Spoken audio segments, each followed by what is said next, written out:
سب سے پہلے مجھے یہ بتائیے گا کہ انسان کی جب موت واقع ہوتی ہے اس کے جسم سے روح نکلتی ہے. اللہ کریم نے قرآن مجید میں کہا کہ جب تم سو جاتے ہو ہم تمہارے جسم سے روحوں کو نکال لیتے ہیں. ہر روز جب ہم سوتے ہیں ہماری روحیں نکلتی ہیں. یہ موت کے وقت ایسی کون سی خاص ایکٹیویٹی ہوتی ہے کہ ہمیں تکلیف بھی ہوتی ہے, ہمیں درد بھی ہوتا ہے, وہ کہتے ہیں جو بڑا مشکل وقت ہے, بلکہ اس کی تو روز کی پریکٹس ہے نکلنا. یہ ذرا ڈیفائن کیجیے گا وہ مشکل وقت کیوں ہے. جو ہمارے سوتے وقت کی روح کا کم سونا ہے اس کو حدیث میں آقا علیہ السلام نے موت صغریٰ کہا ہے, کیونکہ اس وہ سورہ زمر کی آیت ہے, دو تین جگہ قرآن پاک میں ذکر ہے کہ جب انسان سوتا ہے تو ہم اس کی روح قبض کر لیتے ہیں. اب میں آپ کو ایک کوشش کرتا ہوں اپنا نقطہ نظر دوں. انسان کو سونے کے لیے روح کا ایگزٹ واجب ہے, کیونکہ روح ایک زندہ اور جاوید چیز ہے. جب تک روح جسم میں ہوگی نیند نہیں آ سکتی. آئے ہائے ہائے ہائے, واہ واہ, کیا بات کہہ رہا. یہ زندہ اور جاوید چیز ایگزٹ کرے گی تو میں اونگ بھی سکتا ہوں, ورنہ میں سو نہیں سکتا. اور روح نہیں سوتی.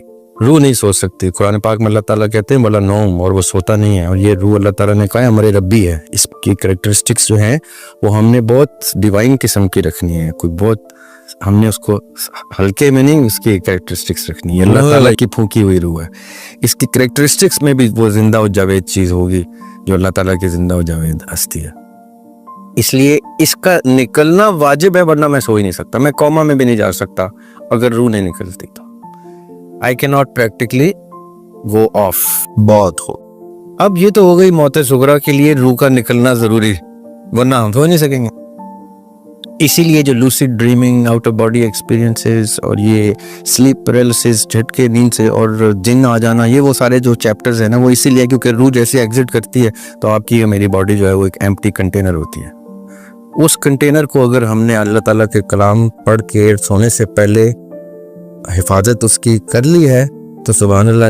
نہیں آئے تو ہم پھر کسی نہ کسی مشکل پریشانی کے لیے ایک کھلی کتاب ہے اس ٹائم. اب وہ اگر اللہ تعالیٰ نے ہمارے کسی اعمال کی وجہ سے, ہمارے ماں باپ کی دعاؤں کی وجہ سے کوئی پروٹیکشن دی ہوئی ہے تو دی ہوئی ہے, ورنہ ہم نے اپنے آپ کو بہت ایزی ٹارگٹ بنا دیا ان تمام فورسز کے لیے جو فورسز ہمیں نیگیٹیولی یوز کر سکتی. یہ پورا الگ چیپٹر ہے یہ, لیکن بتانے کے لیے. اس لیے سونے سے پہلے جی کچھ ذکر و اذکار جو ہیں وہ پڑھ لینے چاہیے. ہمیں بچپن سے بتائے جاتے ہیں, ہم ان کو سیریس نہیں لیتے. وہ بڑے جینوئن طریقے ہیں پروٹیکشن کے کہ اب میں اللہ کے حوالے کرنے لگا ہوں اپنے باڈی کو بھی اور اپنی روح کو بھی. اب جیسے اللہ تعالیٰ اپنے پروسیس کے تھرو میری روح کو